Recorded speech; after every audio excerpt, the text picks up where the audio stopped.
Okay, here I am for the video I promised that I wanted to talk about. A particular video that I had posted June 13th of 2008. It was during the time when I was doing a lot of walking in the walking club, and all of us were really active and walking. So anyhow, this particular video I made, and it was titled, "YouTube Has Ruined My Life."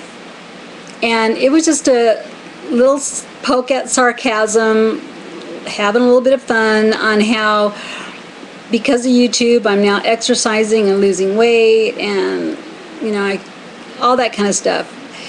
And the funny part about it is, I cannot tell you how many comments I have had about that video. Mean, rude comments about I was just fat and lazy, and I need to get a life, and I need to seek professional help, and even worse, mean, terrible comments. And it cracked me up because I thought, if you're gonna make a comment on a video, don't you think you should at least try and get to know that person and what is their blog about before saying mean, rude, nasty remarks?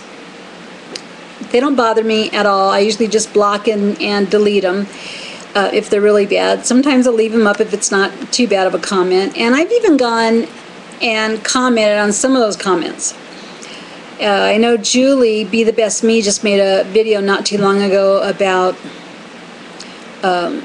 some mean comments she was getting on her channel.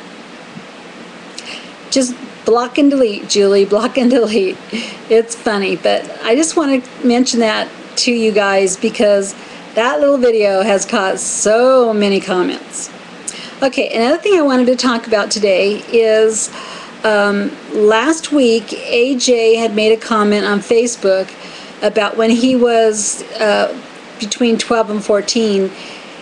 He was outdoors playing all the time. There was no way he would be indoors. And I had made a comment to him that in the past month or so, I belonged to a website called Ravelry.com, Ravelry.com. It's a knitting discussion group. However, the website is broke into a million different topics, and it's really pretty awesome. One of the we've gotten into two separate conversations about what we feed our children today and their lack of exercise.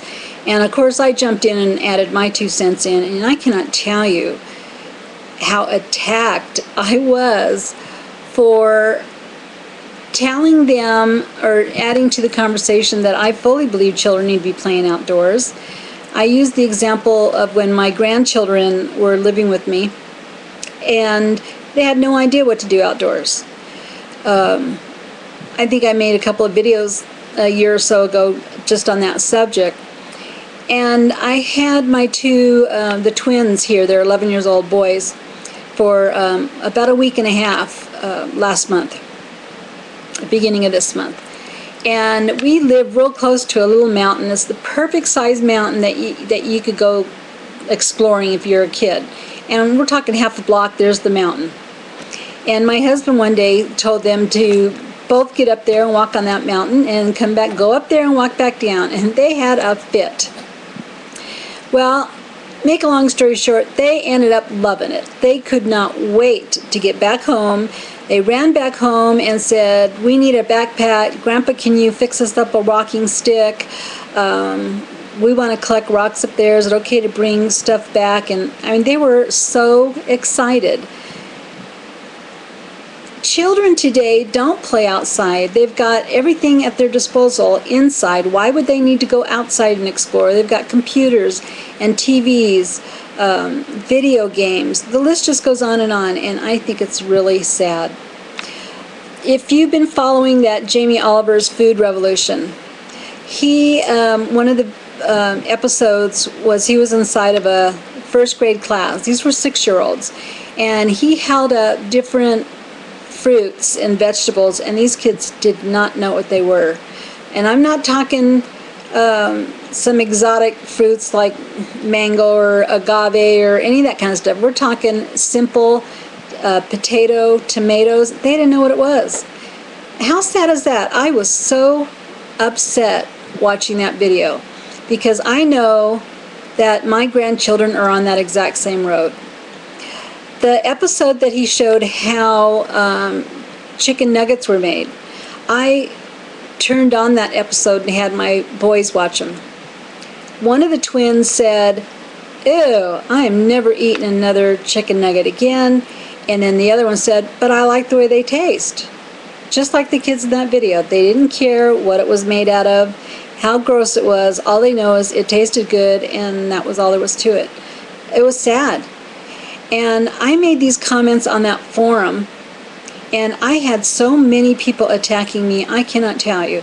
One woman said that it was people like me that cause Child Protective Services to be so busy, that I was being irresponsible and lazy for throwing my kids outside and letting them run wild. I did not run wild when I was a kid. You could have pulled me and kicking and screaming and make me stay in all day. The only time that I was ever indoors is when I was grounded, and that was what grounding was back then. You didn't want to stay indoors.